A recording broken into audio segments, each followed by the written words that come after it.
No se asuste con lo que oiga a continuación. Es el eco del pasado cuando empezaron las emisiones de Radio Sefarad a finales de enero del 2004 y cuyos informativos semanales hemos reunido para revivir lo que entonces pasaba desde la perspectiva de nuestro tiempo.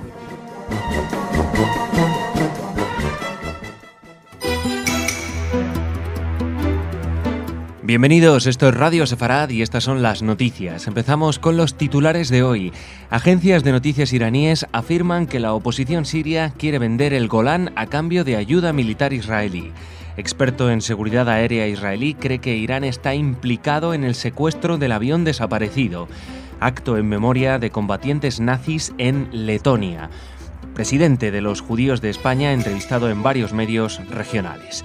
Estas son nuestras noticias. Luego, ahora está Jorge aquí para comentarlas. Hola, Jorge. ¿Qué tal? Casi me olvidaba de ti. Y ahora viene Raquel después con las noticias culturales. Pero empezamos en Oriente Próximo. La oposición siria estaría dispuesta a renunciar a sus reclamos sobre las alturas del Golán a cambio de ayuda militar contra el presidente sirio Bashar al-Assad. Eso afirman agencias de noticias árabes e iraníes, según las cuales los grupos rebeldes sirios, apoyados por Occidente, quieren que Israel implante una zona de exclusión aérea en el sur de Siria para proteger sus bases de los ataques aéreos de las fuerzas de Assad. Según estas informaciones, la oposición quiere hacer uso de los sistemas de defensa aérea de Israel, incluyendo los misiles tierra-aire Patriot.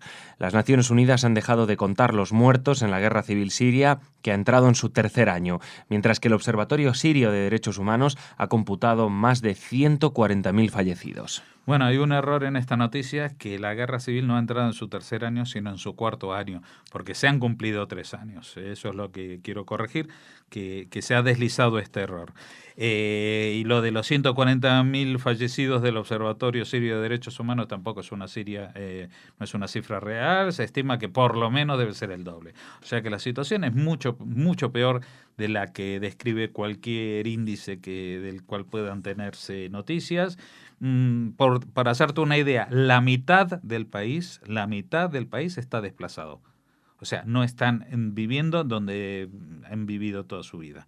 Con eso ya te da una idea de aparte de los muertos, el tema de los que están desplazados fuera, los que están desplazados dentro, etcétera. Bueno, y esta noticia es una noticia falsa. Es una noticia que, primero, ¿por qué falsa? Primero, la mejor base es que la difunde la agencia de noticias iraníes, lo cual nos lleva a la conclusión de la certeza de que es una noticia falsa. ¿Y cuál es la intención de esta noticia falsa? Pues la intención es de acusar a los enemigos de Irán en Siria, que son la yihad islámica. La yihad islámica dice que están haciendo negocios con Israel.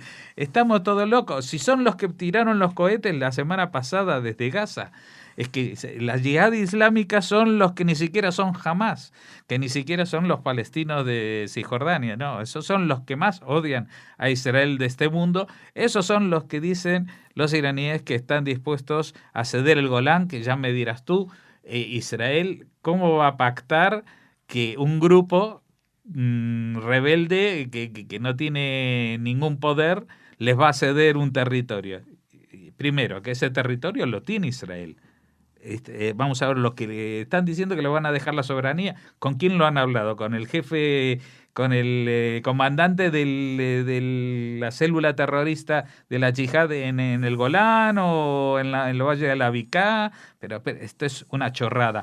Pero lo peor de todo es que estas chorradas aparecen en todos los medios de comunicación hoy. De los cohetes de la semana pasada, no se resistieron hasta que hablaron, hasta que por fin Israel hizo una operación de represalia, no abrieron la boca. De estas chorradas que todo periodista con 2 dedos de frente sabe que son falsas, no dicen ni pío y las publican.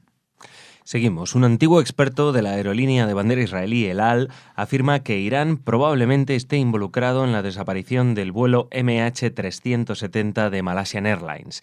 Isaac Yefet, ex jefe de seguridad global de la empresa, señala que es improbable que el desvío sea iniciativa de los pilotos y señala como más valiosa la pista de los pasaportes falsos de los iraníes. Yefet sospecha que hay más cómplices en un secuestro que llevó al avión a aterrizar en un lugar donde pueden esconder el avión y nadie puede encontrarlo, y cree que los 239 pasajeros y tripulantes están todavía vivos.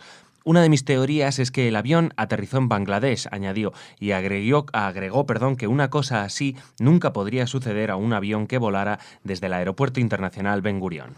Bueno, esta es una teoría de momento, pero que está cobrando cada vez más fuerza porque las otras teorías están cayendo en bolsa, en un saco sin fondo. Primero, estos aviones no cayeron en el mar, ya han revisado todo ese mar con aviones, con barcos, y no estaban así. Segundo, han confesado los militares malayos que hubo señales de radar y de balizas en otra dirección, que giraron hacia el oeste, y que hubo señales hasta 7 horas y media después de que el avión despegara, con lo cual el avión se ha alejado hasta que apagaron el sistema de la baliza, estaba muy lejos de donde lo estaban buscando. Tampoco, aunque se ha dado en las noticias la posibilidad de que hubieran ido por el Océano Índico, lo más probable es que hubieran seguido una ruta que volando a baja altura no es detectada por los radares. Una ruta que pasa por las montañas, por el Himalaya, etcétera, etcétera.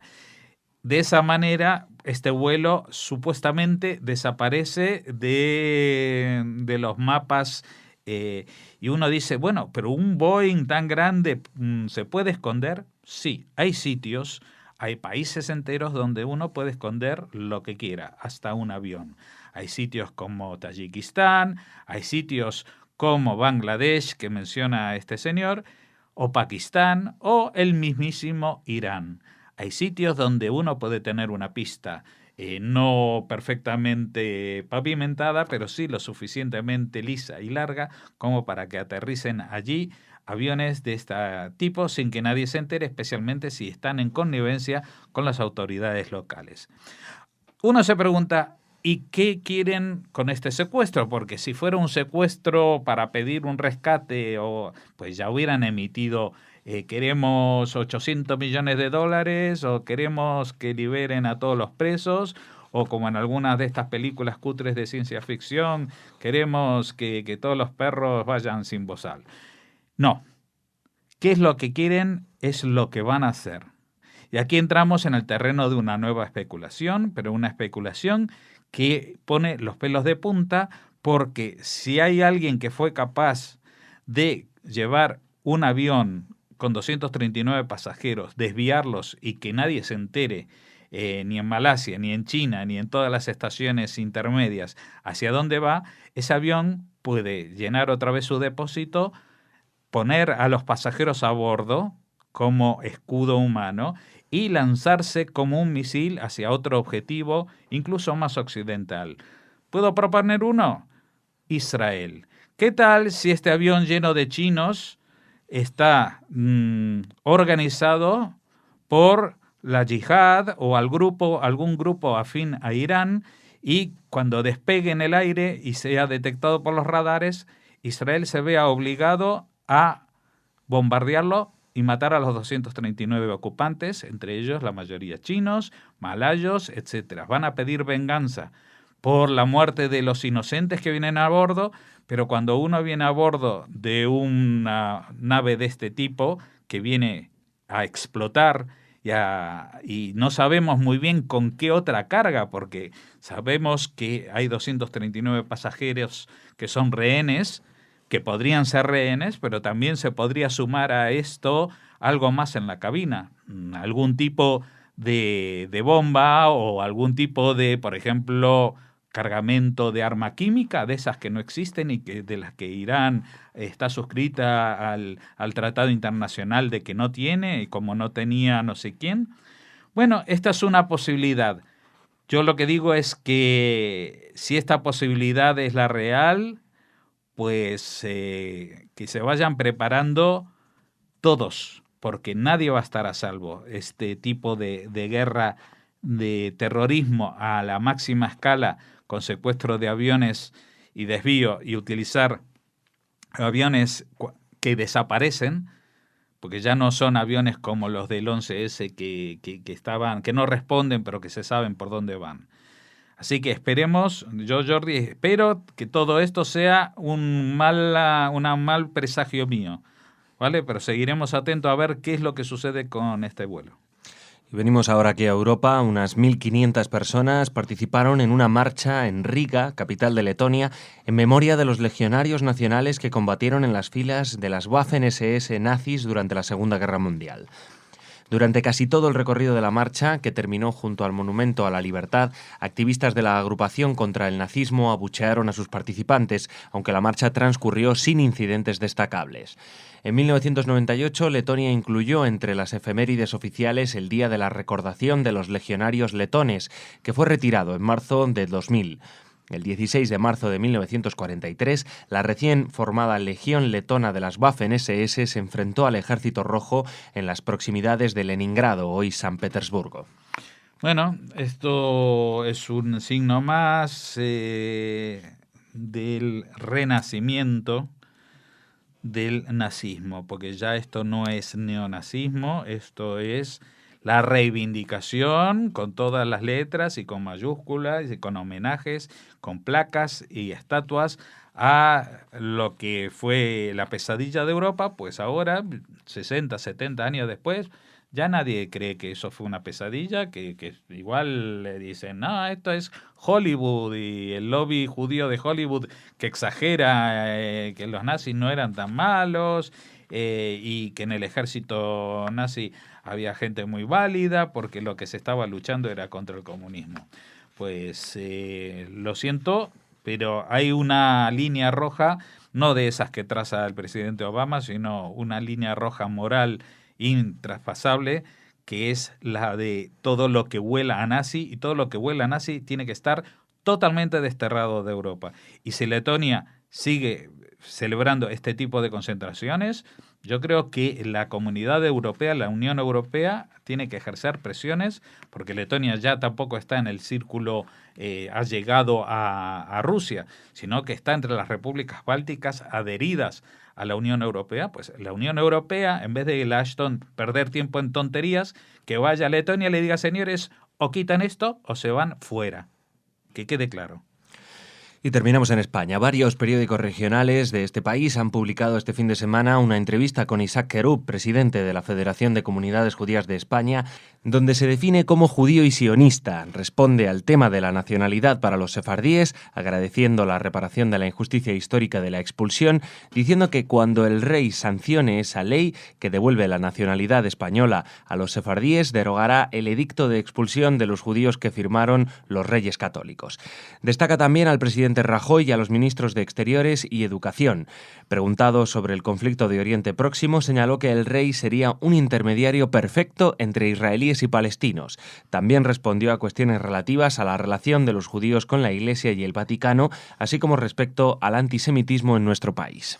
Sí, solamente una cosa, está muy bien el reportaje, pero hay un pequeño detalle que se le escapa al periodista cuando dice que en España no se sabe muy bien la cantidad de judíos, que se podrían ser unos 100.000, que podrían aspirar a tener la nacionalidad por este método. Y no están hablando de los judíos que residen en España. Esto, por si no lo han entendido el periodista, que tanto esfuerzo ha hecho por hacer preguntas interesantes al presidente Querub, esto está hecho para gente que no vive en España, para, por ejemplo, judíos sefardíes que viven en Israel, en Argentina, en Italia, en Turquía, etcétera, etcétera. Los que vivimos aquí, los judíos que vivimos aquí, ya tenemos nuestra nacionalidad, o los que no la tienen, pues la tienen en trámite normal y pueden hacerla con el trámite normal de los 2 años de residencia que la ley actual permite. Para los judíos sefardíes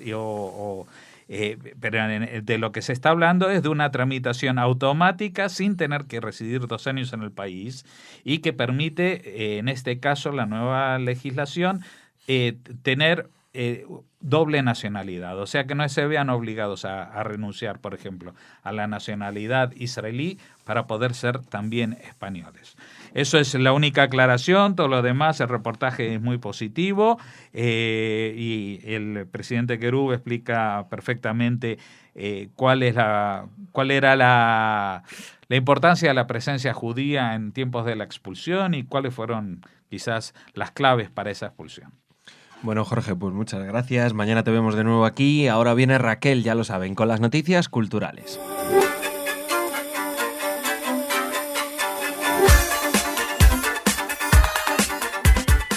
Hola, Raquel. Hola, Jordi. Bueno, hoy tenemos una pequeña triste noticia para empezar. Pues sí, muy, muy triste porque nos ha dejado Jaime Bándor. Estaba muy enfermo y finalmente, pues falleció ayer y todos los que tuvimos la suerte de conocerlo, pues lamentamos muchos que ya no esté con nosotros, pero nos queda su obra, Jordi. Nos queda su obra como y su buen recuerdo, escritor. Desde luego, de alguien comprometido.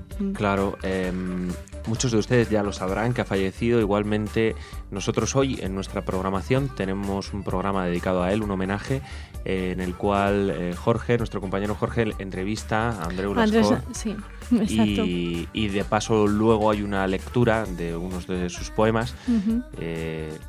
Pues para sí, precisamente constancia. Jordi, Horacio Coan nos hizo llegar desde Sefarat Editores el último libro que dio la luz de Jaime Bándor, un libro de poesía más acá del bien y del mal.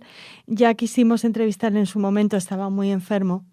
Y nos quedamos con el libro y con las palabras de Mercedes Monmany referidas a este libro de poesía. Dice: compromiso apasionado con la especie humana. Bándor, uno de los últimos y más grandes sabios tranquilos, ecuánimes, ponderados, pero siempre alerta y vital en sus indignaciones, que ha dado la literatura en lengua castellana.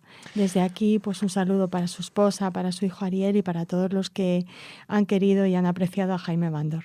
Un saludo y un recuerdo para Jaime Bándor, ese sabio tranquilo. Raquel, seguimos y hablamos ahora de Amos Guitay. Hablamos de Amos Guitay, que estuvo ayer en Madrid para presentar en el Reina Sofía, en el Museo Nacional de Centro de Arte Reina Sofía, su última película, Ana Arabia. Esta película coincide con la exposición Las biografías de Amos Guitay, que saben que está presente en el Reina Sofía hasta el 19 de mayo. La visita de Amos Guitay siempre es un acontecimiento y la presentación de esta película tan especial que está filmada es todo un plano secuencia, Jordi, una sola toma.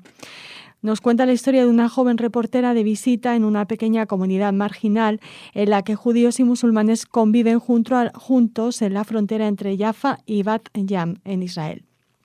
Allí la periodista, esta reportera, descubrirá un mundo completamente diferente al que imaginaba. La investigación de esta chica, que conduce el relato, descubre la vida cotidiana, los recuerdos y deseos de los habitantes de este punto tan especial.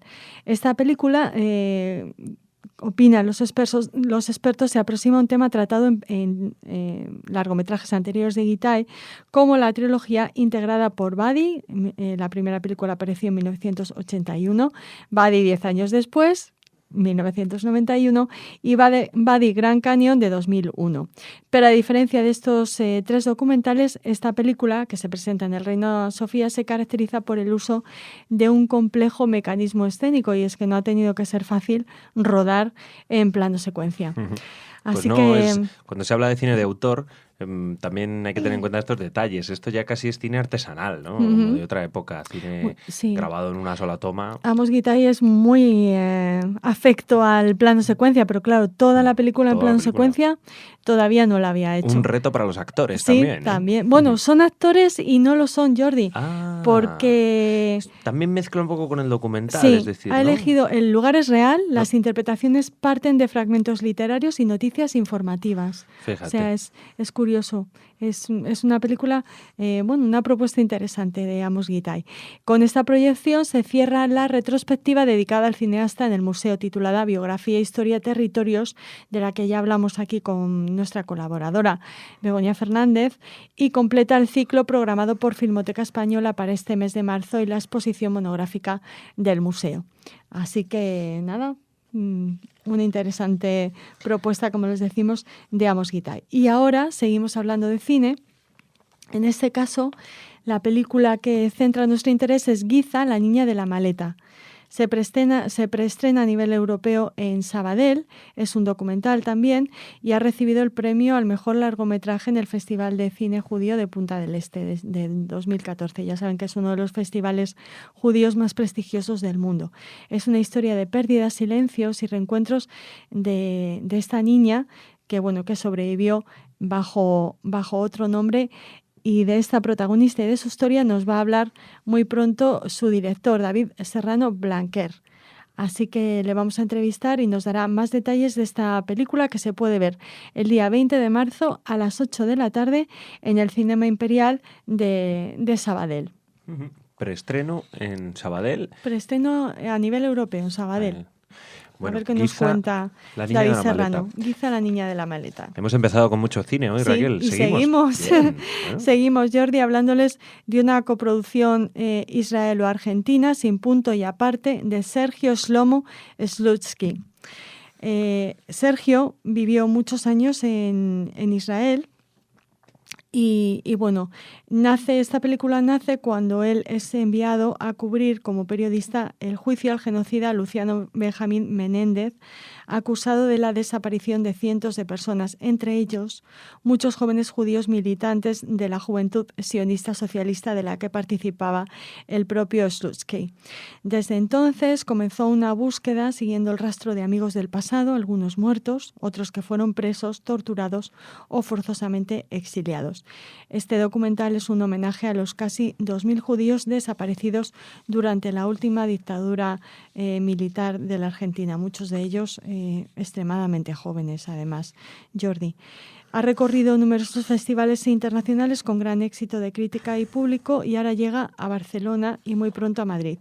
La cita en Barcelona es el próximo 20 de marzo también, el 20 de marzo a las 7:30 de la tarde en los cines Girona. De la capital catalana. Aunque los cines son Girona, pero es en Barcelona, sí, que nadie se líe. Son dos cines que suelen tener bastante contenido de interés judío, porque no sé si, no recuerdo qué película se estrenó aquí o se pudo ver, creo que era El Estigma. El Estigma, sí, puede ser, ¿verdad? Una de ellas, desde luego. Así que bueno, los cines Girona, otra Barcelona. Recomendación cinematográfica. También intentaremos hablar con el autor.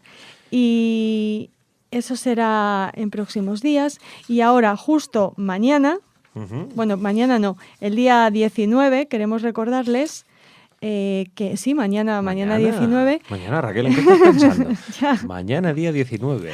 Que ya está muy próxima la primavera, Jordi. Ya las fechas bailan. Mañana 19 queremos recordarles el estreno en España de Illumination, de este grupo tan especial de danza, el Neara Dance Group, que nos llega desde Israel y que forman un conjunto de mujeres religiosas, religiosas ortodoxas sobre el escenario en este festival de arte sacro que se celebra en Madrid. Esta compañía está dirigida por Daniela Bloch y presenta por primera vez en España Illumination, este espectáculo compuesto de 3 piezas. Transcending Lights, con música de Wim Wenders e Israel Bright, Holding Macramé, un monólogo sobre la vida, y la última, quizás la más curiosa, que se llama Hat with a Feather, ya saben, sombrero con una pluma, que presenta un debate sobre el tema del pelo en las mujeres judías. Ya saben que la ortodoxia, si son mujeres ortodoxas, tienen que cubrir su pelo o incluso rapárselo y llevar una peluca. Y sobre este tema, nos hacen una propuesta Neara Dance Group. Vamos a ir a verlas, vamos a intentar hablar con Daniela o con alguna de las componentes del grupo para que nos hablen de esta propuesta tan curiosa de judías ortodoxas sobre los escenarios danzando. Y enmarcado dentro... El año pasado estuvieron unos chicos. Sí, había unos chicos que también hacían baile. Era danza contemporánea. Sí, además. Sí, era el mismo festival. No sé si también era dentro de arte sacro, claro. Bueno, tiene mucho sentido, ¿no? Sí. Dentro de arte sacro, propuestas de corte más religioso en todas las religiones. También en el judaísmo. Raquel, muchas gracias. Hasta mañana. Hasta mañana.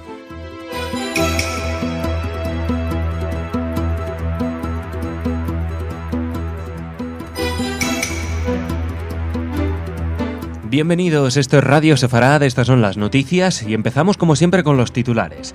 Peres se suma a las condolencias por el juez jordano, pero ningún líder israelí pedirá disculpas hasta el final de la investigación. Obama insta a Abbas a tomar decisiones duras en aras de la paz. Homenaje a las víctimas del atentado contra la Embajada de Israel en Argentina hace 22 años. E intento de sabotaje contra el reactor nuclear de Arak en Irán. Estas son nuestras noticias para hoy. En el comentario, Jorge. Hola, Jorge. ¿Qué tal, John? Y luego viene Raquel con el espacio cultural. Pero empezamos en Israel.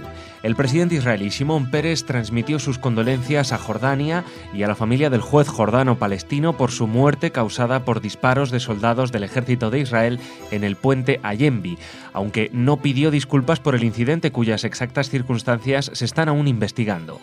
El presidente mantuvo una conversación con el rey Abdalá II de Jordania, con el que discutió la importancia de alcanzar la paz entre Israel y los palestinos en base a la solución de 2 estados para 2 pueblos, como así también sobre la urgente necesidad de poner fin al derramamiento de sangre en el Oriente Medio y en impulsar un futuro de estabilidad y prosperidad, que es la esperanza más grande de Israel. Peres puntualizó que un equipo conjunto israelí-jordano ya está investigando la muerte de Zeiter. La semana pasada, el primer ministro Benjamin Netanyahu declaró que Israel lamenta la muerte del juez Raed en el puente Allenby y expresa sus condolencias al pueblo y al gobierno de Jordania. También el ministro de Defensa, Moshe Ya'alon, emitió un comunicado similar, pero a diferencia de lo que difundieron algunas agencias de noticias, ninguno de los líderes israelíes ha pedido disculpas hasta que se aclaren los detalles del suceso. Sí, esta noticia no sería tan importante si no fuera por lo que sí se ha publicado erróneamente al respecto en toda la prensa española, que es que Israel se disculpa como si hubiera metido la pata y en realidad pues todavía se está investigando y me parece que perfectamente lógico que esperen a los resultados, a las conclusiones de la investigación, que aparte es una investigación hecha por la policía de 2 países, no solamente de Israel o de Jordania, ni por separado, sino conjuntamente, lo cual es de felicitar porque estamos hablando de una zona donde este tipo de colaboraciones no son tan habituales. Así que simplemente lo traemos aquí para recordar que los titulares de que Israel se disculpa, Israel todavía no se ha disculpado y posiblemente no tenga que disculparse. Eso no lo sabremos hasta el final de la investigación sobre si este señor reaccionó de forma lógica ante un atropello de un soldado, como dice la parte jordana o alguna parte jordana, o que intentó arrebatarle el arma a un soldado, lo cual explicaría los disparos y no habría que pedir mayores disculpas, más que dar las condolencias, como siempre, cuando sucede un hecho luctuoso.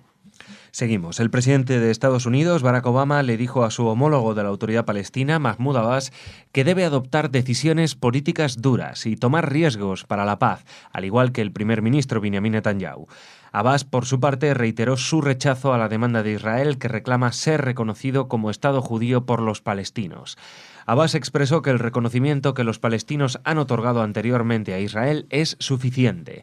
Estados Unidos es el donante humanitario más grande que concede inmensos fondos a la Autoridad Palestina, un hecho que le proporciona a Washington cierta influencia para alentar concesiones en el proceso de paz y reformas administrativas en la Autoridad Palestina, que ha sido acusada de estar plagada de corrupción a niveles monstruosos.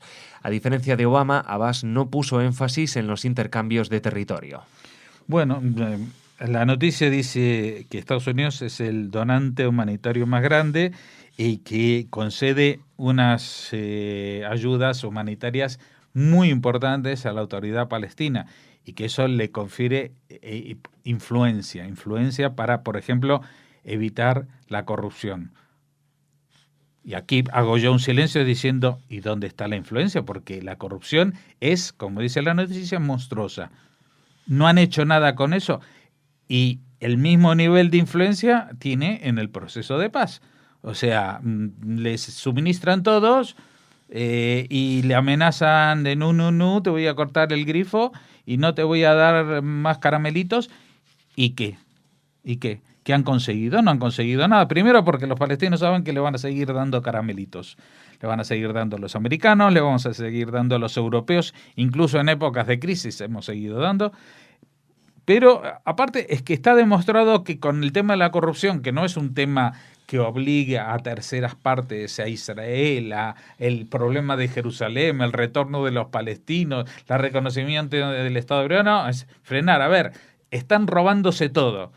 Y Estados Unidos no puede hacer absolutamente nada con eso, y cree Obama que puede hacer algo, influir algo en el proceso de paz. Evidentemente la respuesta es no, y evidentemente Abbas lo sabe y está jugando a como que, no, nosotros no vamos a ceder más.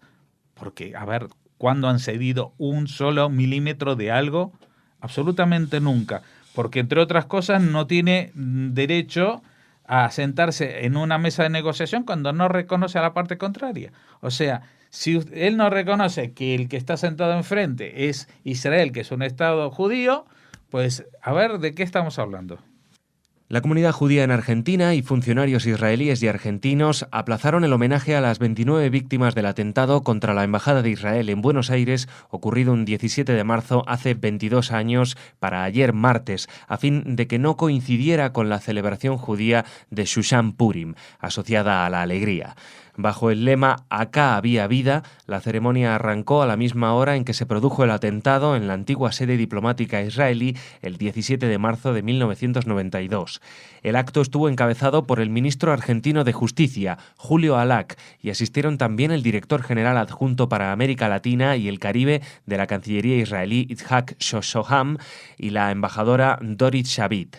El atentado contra la embajada fue el primero de los 2 ataques terroristas contra objetivos judíos en Buenos Aires, donde el 18 de julio de 1994 un coche bomba redujo a escombros la sede de la Asociación Mutual Israelita Argentina, la AMIA, con un resultado de 85 muertos. Bueno, hay que decir que este atentado fue reivindicado por Hezbollah, y también a Hezbollah se atribuye la justicia argentina el atentado de 1994 contra la AMIA, estableciendo aparte que Hezbollah fue el brazo ejecutor, mientras que el autor intelectual fue el régimen de los ayatolás de Irán, entre ellos algunos que siguen en el gobierno 20 o 24, en este caso 22 años después. Hubo un memorándum, ¿se acuerdan? El año pasado, bueno, eso es papel mojado, y papel mojado muy rápido. En realidad ese papel ni siquiera se llegó a mojar, porque ese papel nadie lo firmó ni le echó un vistazo en Irán. Esto se entusiasmaron mucho en Argentina porque habían logrado firmar algo con Irán, algo que también ha entusiasmado a Obama y al grupo del 5+1. Qué bonito es firmar algo con Irán cuando en realidad Irán jamás firma ni afirma nada, porque la noticia última también viene en ese sentido. Así es, las fuerzas de seguridad iraníes han frustrado un intento de sabotaje contra el reactor nuclear ubicado en la ciudad de Arak, en el centro del país. Según comunicaba el vicepresidente de la Organización de la Energía Atómica de Irán, parte de las bombas del segundo circuito del proyecto IR-40 de Arak fueron objeto de actividades mecánicas para perturbar el funcionamiento rutinario de la central. Este reactor es uno de los puntos más controvertidos del polémico programa nuclear iraní, ya que en él se trabaja con plutonio, más apto para la fabricación de bombas nucleares que el uranio. Bueno, y entonces yo digo, a ver, ¿esta noticia es cierta, no es cierta? ¿Tiene algún valor? Porque alguien dice, nos pusieron sabotaje. Vale, ¿se puede ir a ver? ¿Alguien puede ir a verlo? ¿Alguien de, por ejemplo, de la Organización Internacional de la Energía Atómica, le van a dejar visitar la base la central nuclear de Arak? Porque ellos dicen que trabajan haciendo plutonio, que es un elemento que no sirve para nada más que para bombas nucleares, pero con fines pacíficos, ¿vale? Esto es como fabricar una bomba Molotov y decir, no, pero esto es para vender en los chinos a los chicos que se disfrazan de no sé qué. No es para tirárselo a alguien. Bueno, las bombas nucleares que están fabricando en las centrales de Arak son para tirárselas a alguien, no son de juguete. Y si alguien les ha saboteado algo, sí o no, porque no sabemos realmente cuando viene una noticia de Irán es tal la cantidad de mentiras que emergen de las agencias de noticias iraníes, que es como el cuento del pastor y el lobo, ¿no? Que uno nunca sabe si es de verdad o es otra mentira más, y en caso que sea verdad, si esto responde a un sabotaje o responde a la propia ineptitud de los iraníes manejando un cierto tipo de instalaciones para las que igual no tienen todas la formación adecuada. Bueno, Jorge, pues veremos esto y otras cosas mañana, te volvemos a ver aquí. Ahora viene Raquel con el espacio cultural.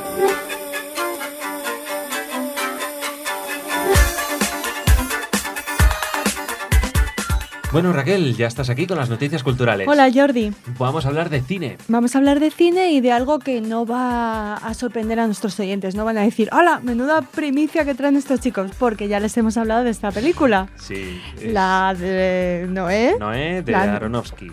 Exacto. Bueno, ha estado en España, ha estado acompañado por Jennifer Connelly. Hoy aparecía Sara Montiel cuando decía que iba a protagonizar su biografía Jennifer López. Un recuerdo para Sara Montiel, que no salió en los In Memoriam de los Oscars, hombre, nos pareció muy mal. Que Jennifer López iba a... Una entrevista que le hicimos, un grupo de unos reporteros que la entrevistábamos, nos dijo que su vida, le había interesado mucho a una gran artista norteamericana. Entonces le pregunté, ¿pero quién, Sara, quién? Y me dijo, pues Jennifer López. Mira. Jennifer. Pues eso. Pues no es tontería, Jennifer, oye, perdona, tiene mucho Jennifer que ver. López, Sara Montiel, hay cierto parecido. Por supuesto, y aparte que las dos han conquistado Hollywood, ¿no? Y son latinas, sí, o sea que no daba puntadas sin hilo, Sara. Lo único que, claro, desgraciadamente no va a llegar a tiempo de ver esa película si finalmente se hace. Pero bueno, de Jennifer López a Jennifer Connelly. Jennifer Connelly, que ha estado en esta peli junto a Russell Crowe, sí, ¿no? Y también con Emma Watson, perdón. No, Emma Watson. No da una, Raquel. No Emma Thompson, sino Emma Watson. Vale, de la niña, la ex niña de Harry Potter. La niña. Esta es la niña de Harry Potter. Madre mía, no estoy totalmente descolocado en este sentido. Pues las dos han acompañado a Aronofsky en la presentación española de la película que llegará a nuestras pantallas el 4 de abril. Llega después de que ya saben, precedida de esta polémica, porque países como Qatar, Bahrein o Emiratos Árabes Unidos e incluso Egipto, pues han anunciado que no proyectarán la película por contravenir la norma de representar a un profeta del Islam. Bueno, eso es lo que comentan. Pues ellos se lo pierden. Sí, Aronofsky, sobre este tema ha sido permanentemente cuestionado en todas las entrevistas que ha mantenido y ha dicho que se responde a la pregunta de si es creyente la película y se cuestiona el propio Aronofsky para contestar a continuación que la respuesta es sí, la película es creyente. Si puedes hacer una película sobre los dioses griegos o los dioses nórdicos, ¿por qué no vas a poder hacer una película sobre el dios hebreo con el mismo tipo de respeto hacia la verdad del material? Eso es lo que ha comentado el director. Dice que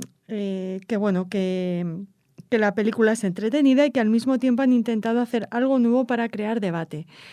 Y va a haber muchos debates, Jordi, porque, por ejemplo, en Noé se relata la creación del mundo en 7 días, mientras las imágenes muestran el origen del universo, desde el Big Bang hasta la evolución de las especies.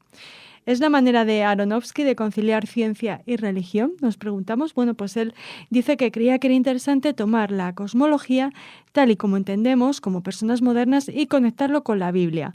Es muy interesante que la metáfora de los 7 días de la creación esté muy bien alineada con lo que históricamente pasó.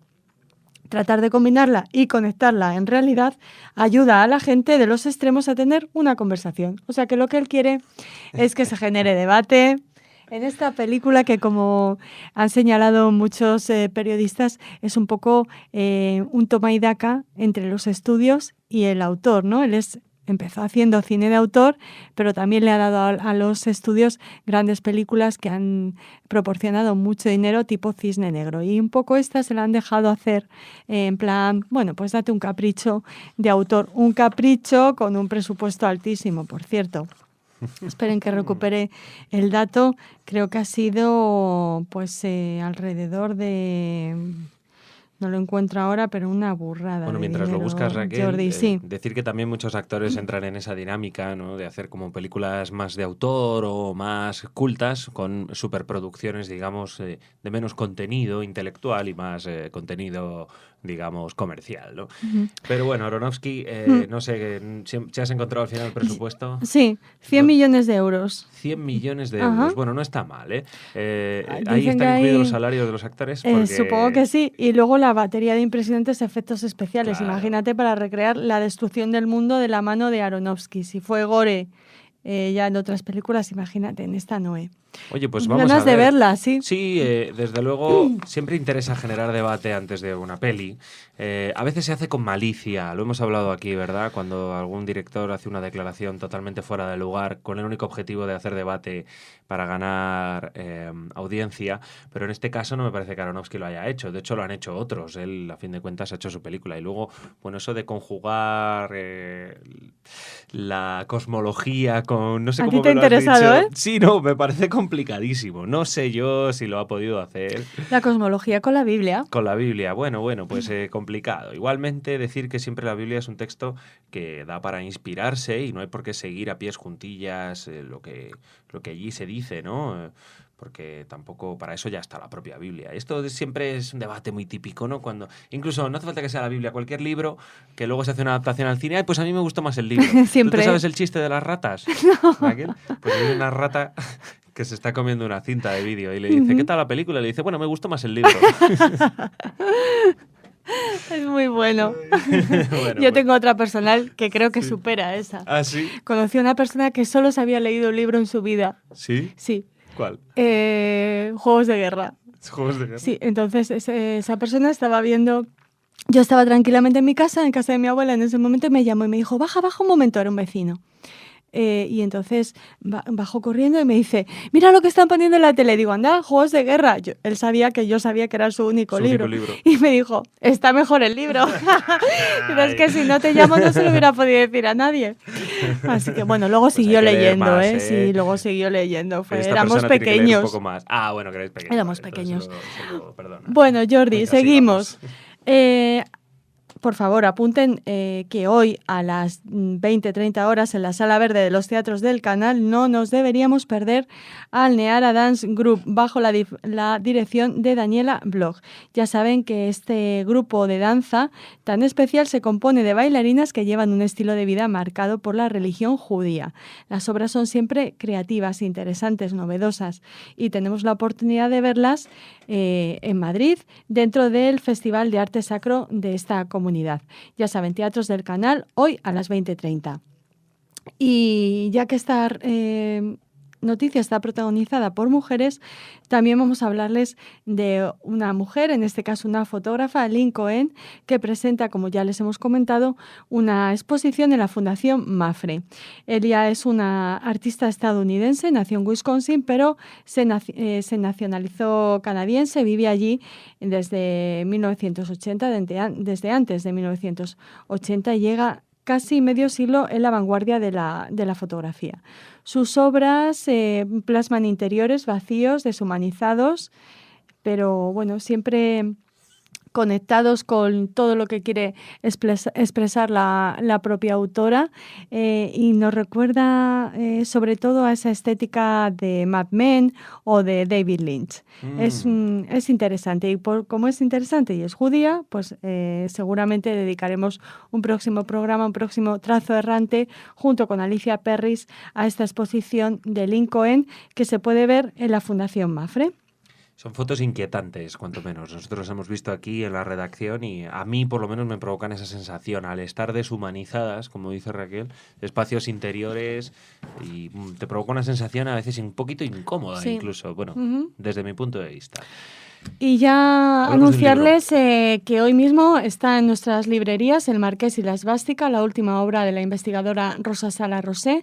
En este caso es coautora junto con Plasis García Planas, y ella va perdonen, y ella y su libro van a protagonizar nuestro próximo marcapáginas, así que tienen tiempo de ojearlo al menos o de leerlo un poquito y luego escuchar a la propia autora hablándonos de este marqués, de César González Ruano, el prestigioso periodista, y de su vinculación con los nazis y de un pasado bastante truculento en el que podría incluso haber llegado a jugar con la vida de personas que huían de los nazis y bueno, ya aparte de robarles y extorsionarles y una cosa sí, tremenda. es un personaje bastante siniestro al que se enfrentan estos dos autores. Hablaremos con ella, como les hemos dicho, y les invitamos a escuchar ese marcapáginas y a hacerse con El Marqués y la Esvástica, que publica Anagrama. Muy bien, Raquel, pues con este libro terminamos y nos vemos mañana. Hasta mañana, Jordi.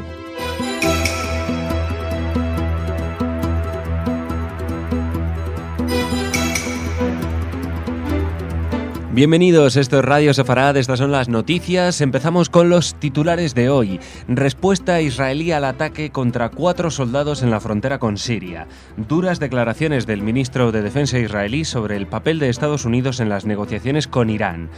Los senadores estadounidenses exigen a Obama mayor contundencia con Irán y el líder de Yihad Islámica se queja en Teherán de que los judíos quieren más a Jerusalén que los musulmanes.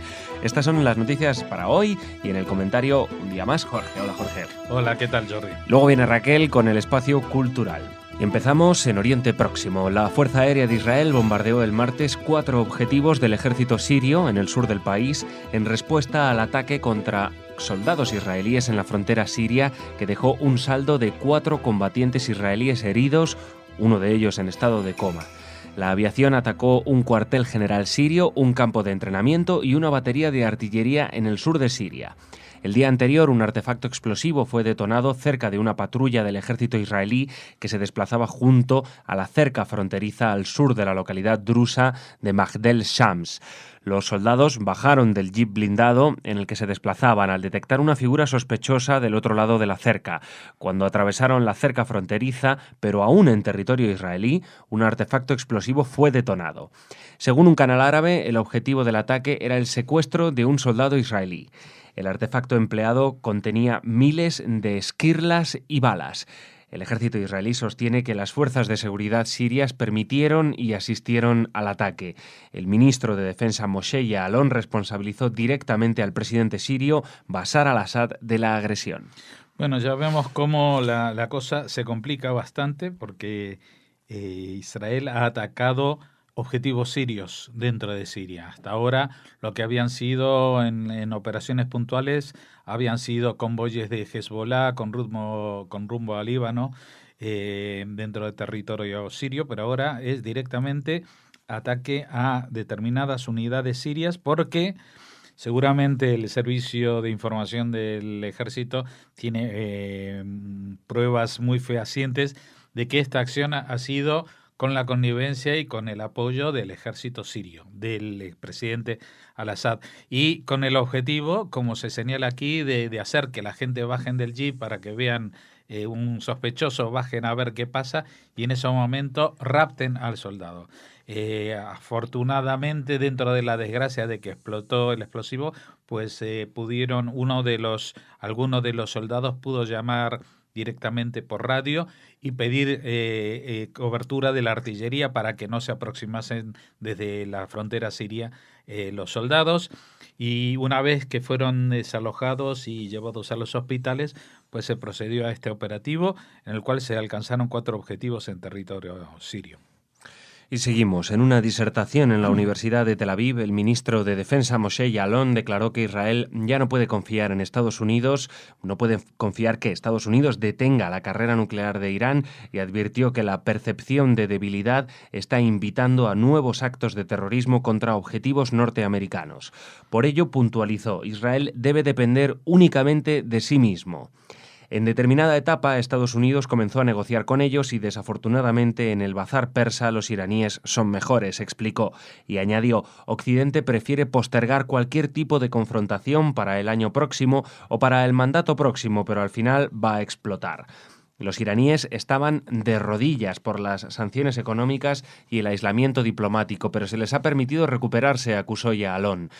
El acuerdo interino firmado en Ginebra en noviembre pasado es muy cómodo para los iraníes porque les ha permitido establecerse como un estado al borde del arma nuclear e irrumpir hacia la bomba cuando decidan hacerlo. Pues ahí está la situación, muy bien descrita por el ministro de Defensa.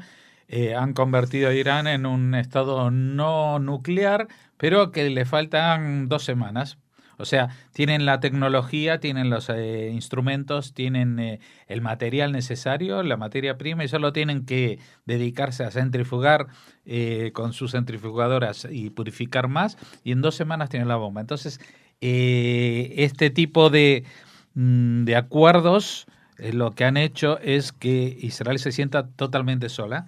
Y es más, el ejército, Netanyahu ha dicho que ha puesto en marcha un operativo militar contra Irán, que no quiere decir que vaya a empezar ni mañana, ni dentro de un mes, ni dentro de 2 meses, pero ha dotado de un presupuesto al ejército para planificar un operativo militar para desmantelar el arsenal nuclear que acumula el gobierno de Teherán, porque no puede permitirse, esto es una cuestión de vida o muerte, aquí no hay ninguna otra alternativa. Irán quiere construir una bomba atómica para lanzarla sobre Israel, no la quiere para ninguna otra cosa, aunque eso sí que también aflige mucho a países como Arabia Saudita, que por otra parte ya se sabe que Arabia Saudita ya tiene comprada la bomba atómica de Pakistán, pero que no la va a hacer efectivo la compra ni el traslado de la bomba hasta que Irán no tenga la suya. Pero esto lo que va a desatar es una carrera para que todos los países de esta zona pues tengan su arsenal nuclear, y no solamente que son gobiernos poco estables, muy poco democráticos todos ellos, sino que esa propia carácter inestable y antidemocrático es que puede propiciar de que las armas lleguen a manos no de un Estado, sino de un grupo terrorista. Vamos, que de ahí a Hezbollah o a Hamas le falta muy poco, o si me apuras un poco, a la Yihad Islámica y al Qaeda. Y estamos hablando que no es solamente una bomba que se va a usar en Israel. Esto va a ser una amenaza, una espada de Damocles sobre todo Occidente. Eso a ver si lo entendemos también en España, porque en el momento que algún grupo terrorista tenga la bomba, puede decir, yo tengo una bomba en España. O liberan a todos los presos, o patapum, y se acabó Al-Ándalus. Vamos ahora a Estados Unidos. Allí 83 de los 100 senadores remitieron ayer al presidente Obama una carta en la que muestran sus exigencias sobre las negociaciones con Irán y le piden que prepare sanciones por si éstas fracasan, en las que declaran: debemos señalar inequívocamente a Irán que rechazar las negociaciones y continuar su programa de armas nucleares le llevará a más sanciones drásticas, incluyendo más limitaciones en las exportaciones de Irán de crudo y productos petrolíferos. La misiva fue firmada, entre otros, por el presidente del Comité de Relaciones Exteriores del Senado, el demócrata Robert Menéndez, y sus compañeros de partido Charles Schumer, Chris Coons, así como los republicanos Lindsey Graham, Mark Kirk o Kelly Ayotte. La presión de las sanciones económicas trajo a Irán a la mesa de negociación y debe seguir hasta que abandone sus esfuerzos para fabricar armas nucleares, añade la carta. Subrayan además que Irán debe desmantelar su programa de armamento nuclear, resolver las preocupaciones dirigidas por el Consejo de Seguridad de las Naciones Unidas y someter a una inspección y verificación su plan. La Casa Blanca teme que la aprobación de un plan de sanciones ponga en peligro la negociación llevada a cabo con Irán a través del Grupo 5+1, compuesto por los 5 miembros permanentes del Consejo de Seguridad de la ONU. Estos son China, Estados Unidos, Francia, Reino Unido y Rusia, además de Alemania. Bueno, y vamos a ver, la Casa Blanca teme que si se aprueban estas sanciones se ponga en peligro la negociación. ¿Y qué es lo que han obtenido con la negociación? O sea, de momento sabemos que Irán ya tiene acceso a un montón de dinero que tenía bloqueado en las cuentas y que era lo que realmente asfixiaba al régimen. Pero nada, ya le han abierto el grifo, el régimen respira, la oposición está en las cárceles.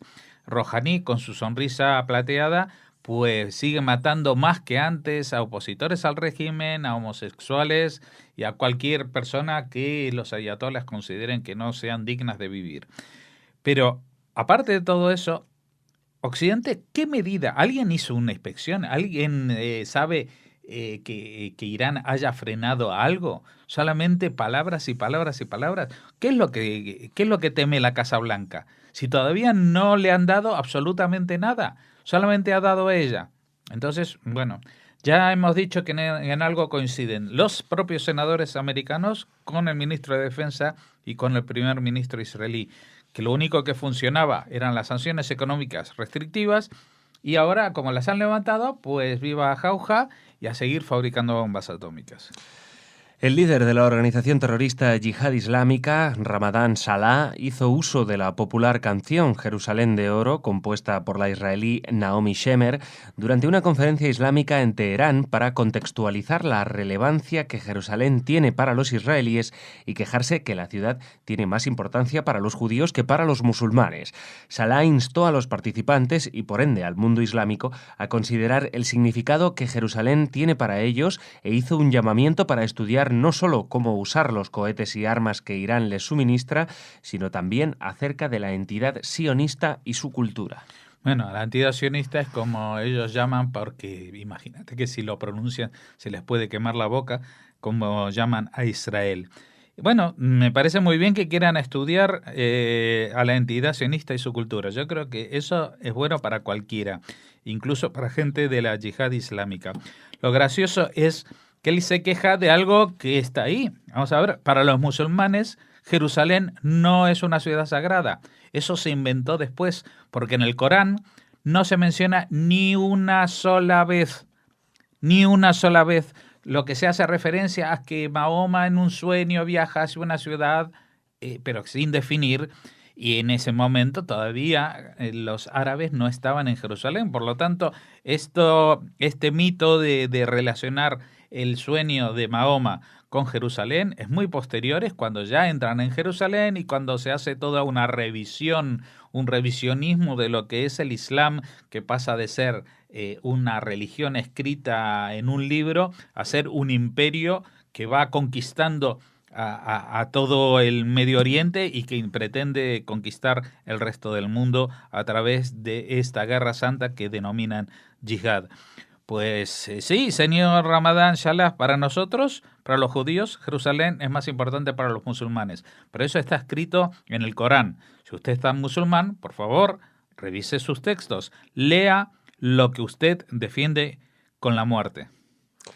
Muy bien, Jorge, pues muchas gracias. Mañana te vemos aquí de nuevo. Ahora viene Raquel con el espacio cultural.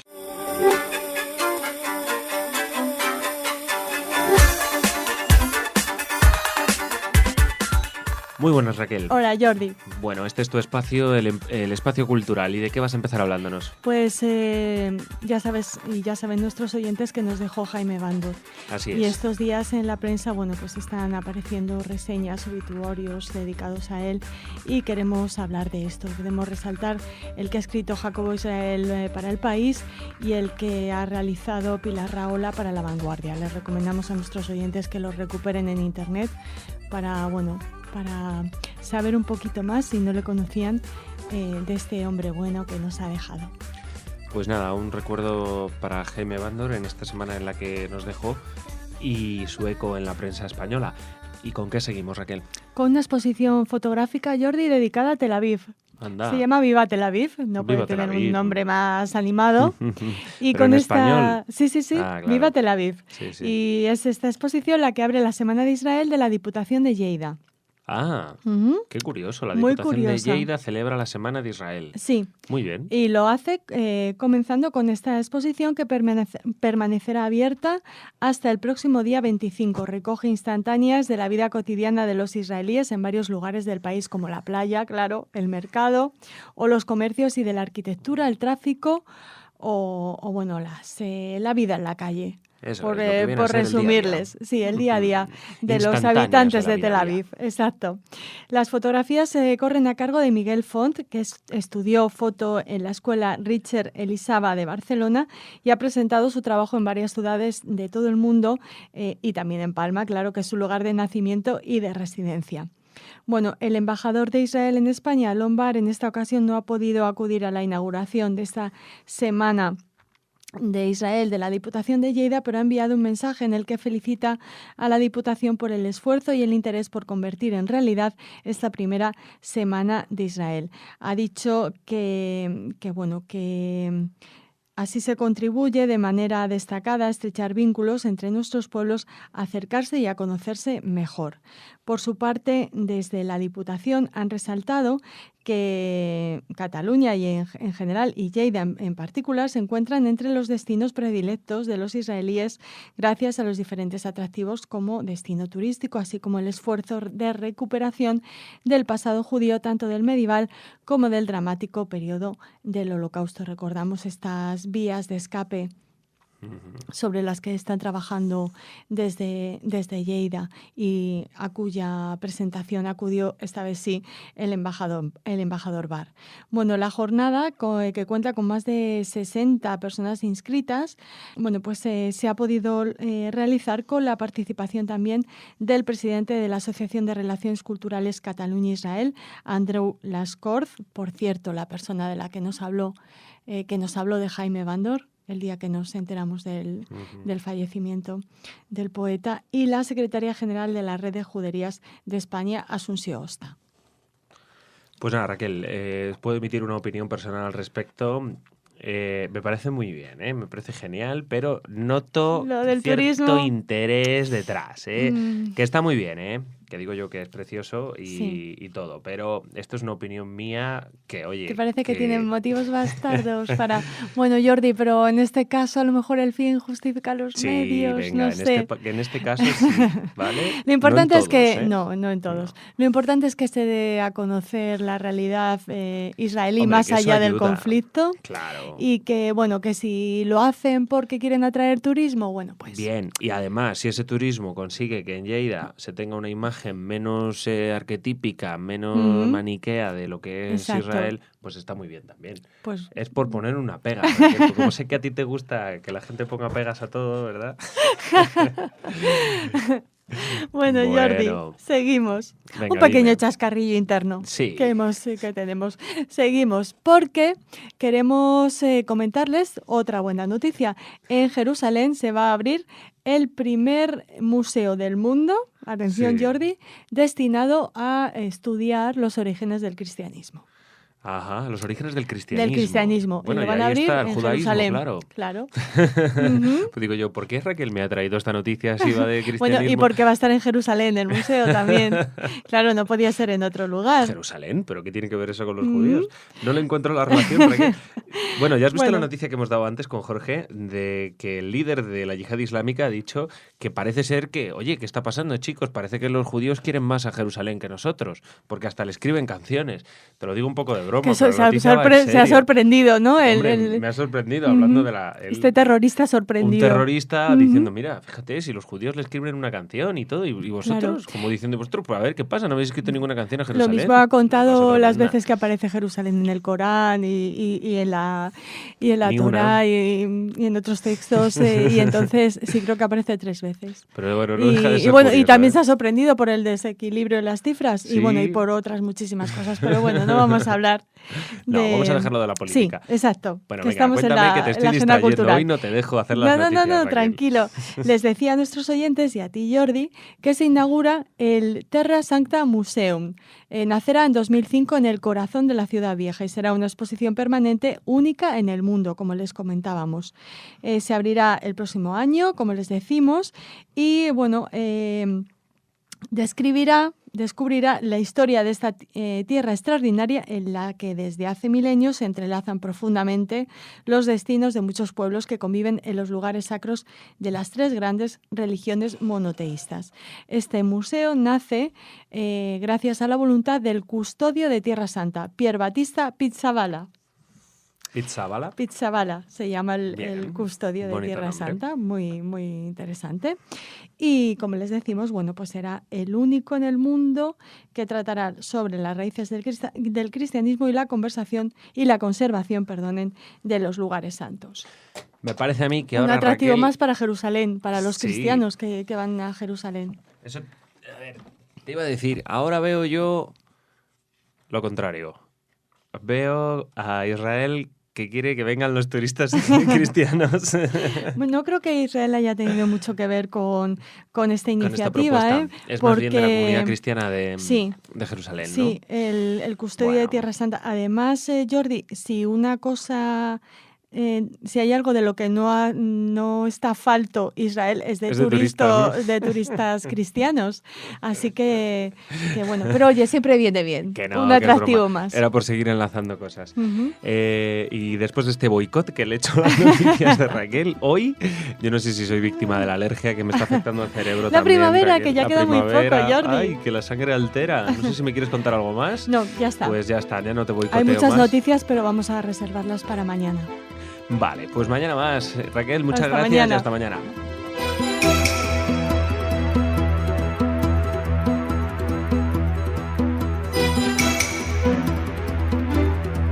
Bienvenidos, esto es Radio Sefarad, estas son las noticias. Empezamos con los titulares de hoy. Yalón vuelve a retractarse de sus declaraciones sobre Estados Unidos. Manifestación de ultraortodoxos para pedir liberación de un desertor militar. Detenido un enfermero de las SS en Auschwitz, y la comunidad judía húngara conmemoró el 70 aniversario de las deportaciones a campos de exterminio. Estas son nuestras noticias para hoy y, como siempre, en el comentario estará Jorge. Hola, Jorge. ¿Qué tal, Jordi? Luego Raquel con las noticias culturales. Y empezamos en Israel. El ministro de Defensa, Moshe Yaalon, ha vuelto a pedir disculpas por segunda vez en 2 meses por sus críticos comentarios de esta semana contra el gobierno de Estados Unidos. El secretario de Estado norteamericano, John Kerry, telefoneó al primer ministro, Benjamin Netanyahu, para expresarle su tremendo enfado al respecto, lo que llevó a Netanyahu nuevamente a discutir personalmente con el titular de Defensa, quien de inmediato contactó con el secretario de Defensa, Chuck Hagel, para explicarle que no tenía intención de desafiar, criticar o herir las relaciones entre Estados Unidos e Israel con sus palabras. Yaalon subrayó que concibe las relaciones estratégicas entre ambos países como las de mayor importancia, al igual que los vínculos personales y los intereses mutuos. Esta retractación viene después que Yaalon indicara que Israel ya no puede confiar en Estados Unidos, en que Estados Unidos, mejor dicho, detenga la carrera nuclear de Irán y acusar a la administración Obama de transmitir debilidad. Los comentaristas sostienen que, si bien la perspectiva de Yaalon puede ser compartida por gran parte del estamento político y militar, no es precisamente un foro público el canal adecuado para que un ministro israelí transmita sus preocupaciones sobre un aliado de vital importancia como lo es Estados Unidos. Sí, parece que en esta nueva legislatura, digamos, que ya lleva un tiempo, de Netanyahu con este gobierno, pues ha habido un cambio que era el que antes hacía este tipo de declaraciones era a Víctor Lieberman, el ministro de Relaciones Exteriores. Pero como ha tenido muchos juicios, pues Lieberman está calladito y Yaalon es el que abre la bocaza y dice cosas que no se deben decir, o por lo menos que no cabe que un ministro las diga. Otra cosa son opiniones personales que puede compartir mucha gente, etcétera, etcétera. Pero claro, expresarse libremente cuando uno forma parte de un gobierno no viene bien generalmente a ese gobierno, y por supuesto en este caso tampoco le viene bien a los aliados de este gobierno, como pueden ser los gobiernos de Estados Unidos, que están tratando de coger con papel de fumar la situación de los diálogos y las conversaciones con Irán, condicionadas por las conversaciones de paz, etcétera, etcétera.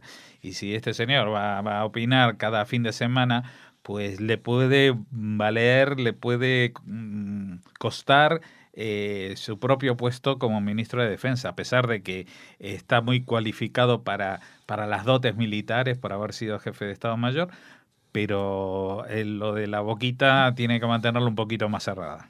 Seguimos en Israel. Miles de ultraortodoxos judíos se manifestaron ayer por todo Israel para protestar por el arresto de un joven de esa comunidad que eludió presentarse en las oficinas del ejército para prestar el servicio militar. Según los convocantes, el joven fue detenido en la localidad de Elad, 25 kilómetros al este de Tel Aviv, después de que un policía le pidiera la identificación y se percatara de que no se había presentado a filas.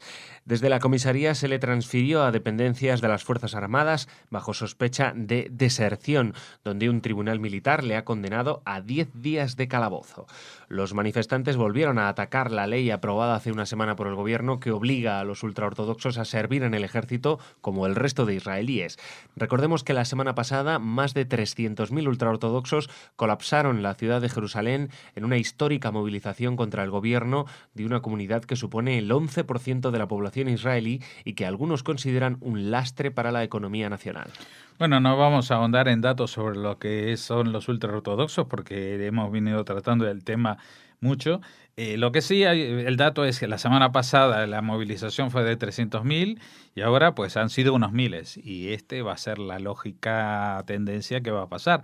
O sea, este chico no es que fueron a buscarlo, sino que en un control le pidieron los documentos, verificaron y dice, oye, tú tienes una orden de búsqueda por no haberte presentado a filas y tienes que venir conmigo, acompañarme, que esto que lo otro. Bueno, ahí se levantó la marabunta como si fuera algún procedimiento, digamos, discriminatorio hacia ese joven, que no, que era alguien que está en una irregularidad de no haberse presentado a las oficinas del ejército, que recordamos, no tiene ninguna obligación de hacer el ejército como soldado. También puede prestarse a una prestación social sustitutoria, por ejemplo, trabajar en una ambulancia, trabajar como bombero, no sé qué otras prestaciones pueden hacerse que ayuden a la seguridad nacional y que contribuyan, como todos los demás jóvenes, a poner el granito de arena en un país que lo necesita.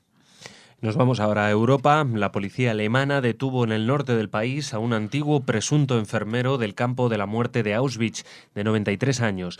El sospechoso, miembro de las SS entre 1940 y 1944, está acusado de haber participado en la exterminación masiva de prisioneros mientras trabajaba en el campo, especialmente de 8 convoyes de prisioneros en 1944 procedentes de Eslovenia, Austria, Holanda, Francia y Lituania, con un total de 1.721 personas que fueron enviadas directamente a su llegada a las cámaras de gas. Según el portavoz de la Fiscalía de Schwerin, el acusado admitió haber trabajado en Auschwitz, pero dijo que no sabía cuál era la función del campo. Después de ser sometido a un examen médico, el acusado fue declarado apto para ingresar en una cárcel y por su avanzada edad está bajo constante vigilancia médica.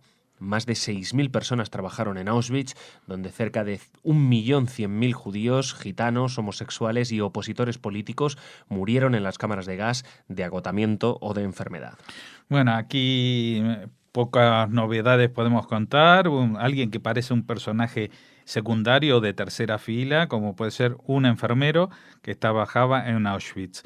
Y sin embargo, este señor con 93 años todavía tiene la desvergüenza de decir de que no sabía para qué era el campo ese. O sea, está trabajando en una fábrica de muerte a nivel de miles de personas diarias, con chimeneas que calcinan los cuerpos de la gente, y él no sabe.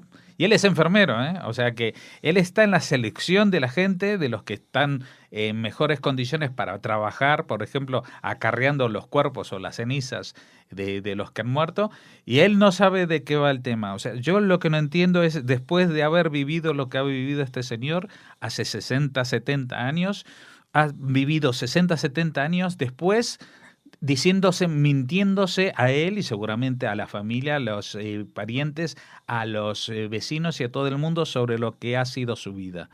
Y todo alrededor de él, en ese pueblo, en ese país, en este mundo, sigue como si nada hubiera pasado. No sabía yo que estaba ahí en el medio del infierno, no sabía que hacía calor, no sabía para qué servía ese campo. Y seguimos. En medio de una disputa con el gobierno, la comunidad judía de Hungría conmemoró el 70 aniversario del comienzo de las deportaciones nazis que causaron la muerte de casi 500.000 de judíos húngaros entre 1944 y 1945. Centenares de personas acudieron a la solemne ceremonia en la plaza delante de la gran sinagoga de la calle Dohány, de la capital húngara, la segunda más grande del mundo. El director de la principal organización judía del país criticó duramente al gobierno nacionalista húngaro por sus planes de levantar una estatua en el centro de Budapest que conmemora la ocupación nazi, pero deja de lado la colaboración de los húngaros con los alemanes. Según dijo este superviviente del Holocausto, la ocupación nazi en Hungría fue más bien un acto de ayuda entre compañeros.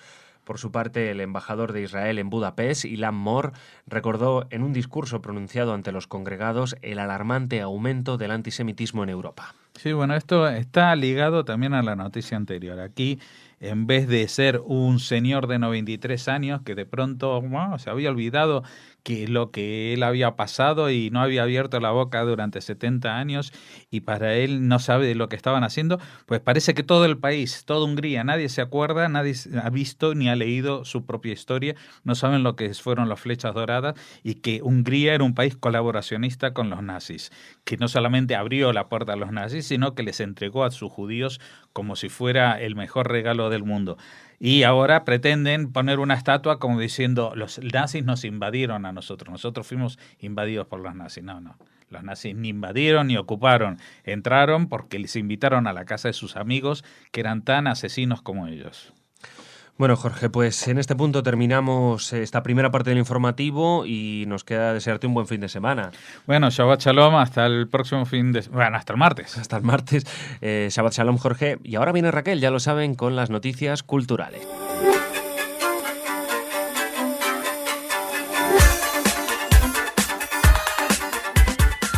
Muy buenas, Raquel. Hola, Jordi. Vamos a terminar la semana. ¿Y de qué hablamos terminando la semana? Pues Cuéntame. hablamos de un amigo muy generoso. ¿Ah, sí? Del que ya hemos hablado aquí en Radio Sefarad y cuya voz nuestros oyentes conocen muy bien, sobre todo los más veteranos, los que llevan acompañándonos desde hace 10 años. Les hablamos de Miguel de la Rocha o de Samuel Ben Susan. Ya saben, este artista judío el viajero sefardí, que ha donado un total de 22, más de 20 piezas, un total de, en 16 ejemplos de arte judío al Centro Didáctico de la Judería de Segovia.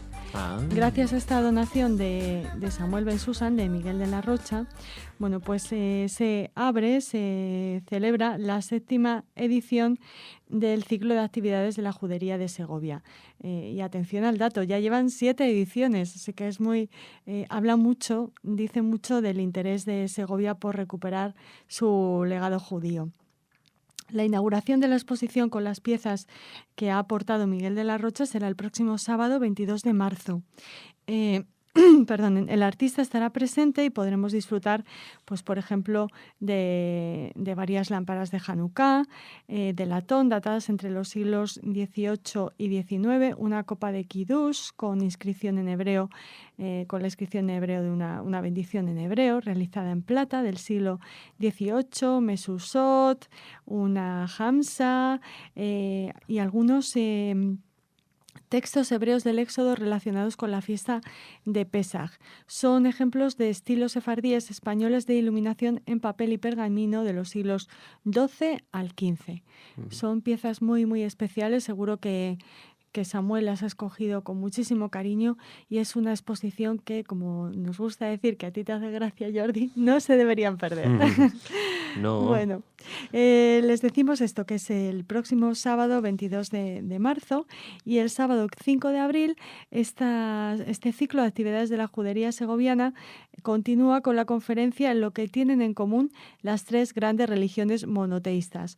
Una conferencia a cargo de Francisco Javier Mosacula María, doctor en Historia por la UNED. Bueno.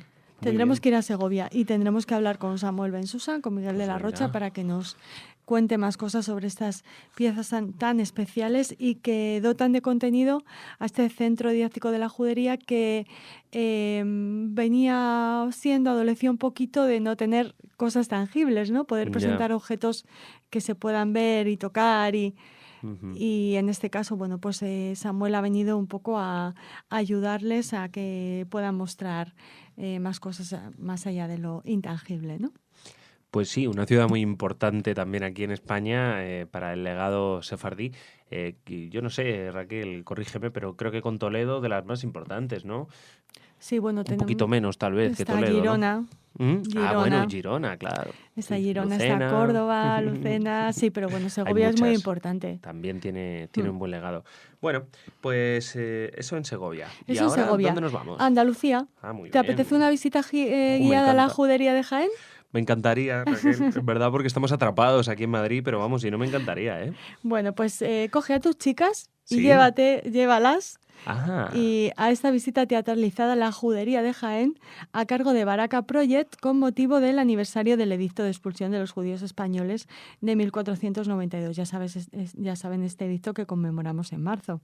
El precio de esta visita teatralizada es de 2 euros, así que es muy razonable y será el 30 de marzo a las 11 de la mañana. Las plazas están limitadas, así que si quieren inscribirse, pues pueden acudir a la red de juderías de España, por ejemplo, escribiendo un correo electrónico a jaen@reddejuderías.org o a juventa.org, que es esta página web que siempre, que surge de la iniciativa personal de Rafael Cámara. Ya saben, esta persona que lleva años y años luchando por reivindicar lo judío en Jaén. Pues oye, tengan en cuenta que aunque es a las 11 de la mañana, pero el día 30 es domingo. Uh-huh. Tranquilos. No, Sí. no, tengo que ir a trabajar. No. Bueno, a lo mejor sí, pero la Bueno, mayoría no trabajan el domingo. Y es una hora razonable, las 11. Yo para creo que un domingo. sí, tampoco hay que Está muy levantarse bien. muy temprano, ¿eh? Bueno, pues el 23 de marzo, Otro domingo. Jordi, pero en este caso a las 8 de la tarde, tendremos la suerte de oír a Darío Meta Barnatán. Es un joven pianista en matrícula de honor en el conservatorio, un virtuoso y además alguien a quien le tenemos especial cariño, no solo por su música, sino por su ascendencia, porque es el hijo y nieto, respectivamente, de Rachel Viviana Barnatán y de Matilde Ginny Barnatán. Ya saben, estas dos compañeras que desde Radio Nacional siguen comunicando en judío español a la audiencia española y de todo el mundo. En Radio Así Exterior, que creo. en Radio Exterior.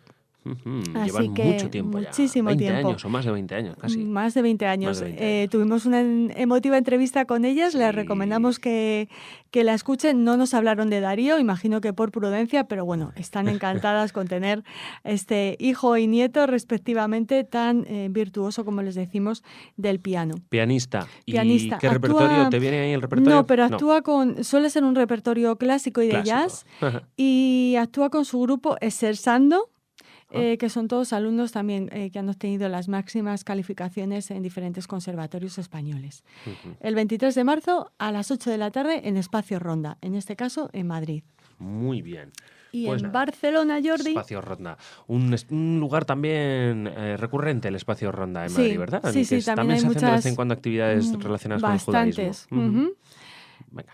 Y en ¿Qué más? Barcelona nos presentan en la Sala Atrium una insólita comedia teatral que tiene como punto de central la histórica visita del jefe de las SS, Heinrich Himmler, a la Abadía de Montserrat el 23 de octubre de 1940. Esto es un dato conocido. Cuando Hitler se iba a entrevistar con Franco en Hendaya, pues Himmler estaba Fue por aquí. primero. Y ya sabes, esa obsesión nazi de encontrar el Santo Grial. Bueno, pues una de las pistas era que podría estar en la Abadía de Montserrat, en Montserrat.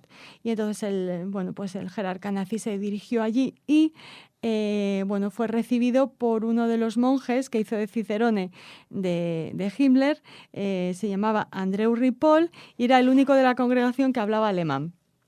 En la ficción, en esta obra, el Andreu Ripoll se reconvierte en el padre Montiel.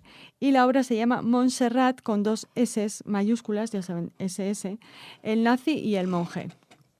Así que es una propuesta muy interesante en la que un único actor interpreta todos los personajes. Por ejemplo, Hitler, Franco, el propio padre Montiel, ya saben, Andreu Ripoll.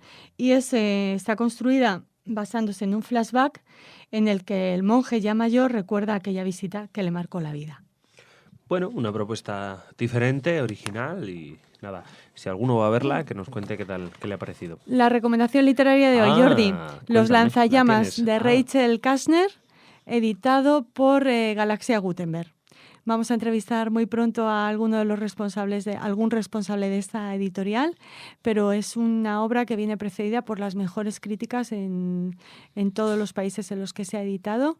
Una propuesta muy interesante que nos habla del terrorismo de los años 50 en Estados Unidos, de una mujer que se encuentra dividida entre un montón de opciones y que parecen muy interesantes. Ya les contaremos más. Muy bien, Raquel, pues con la recomendación literaria os dejamos para el fin de semana, que lo paséis muy bien, tú también, Raquel. Gracias. Y nada, Shabbat Shalom.